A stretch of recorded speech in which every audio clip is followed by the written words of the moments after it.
Welcome to Penrose Learning, where we make understanding easy. In this video, I will explain how to make a protein shake. First, gather your essential ingredients. You'll need a good protein powder, your preferred liquid base such as milk or water, and any optional add-ins like fruit or nut butter. A quality blender is also key for achieving that perfectly smooth consistency. We'll cover the simple steps to combine these for a delicious and effective shake. Selecting the right ingredients is crucial for a great shake.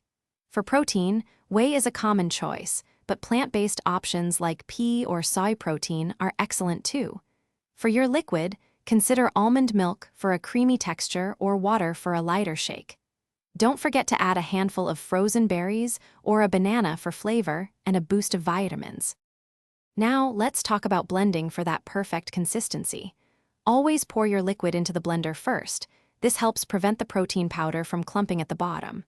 Then, add your measured protein powder, usually 1 or 2 scoops, followed by any other ingredients.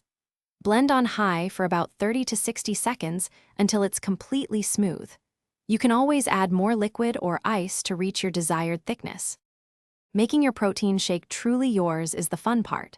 Try adding a tablespoon of peanut butter for extra healthy fats and flavor, or a handful of spinach for nutrients.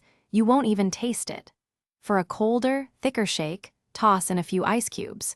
Don't be afraid to experiment with different fruits, spices, or extracts to discover your favorite unique blend. Enjoy your personalized, delicious shake. Thanks for watching. If this was helpful, leave a like and consider subscribing. See you next time.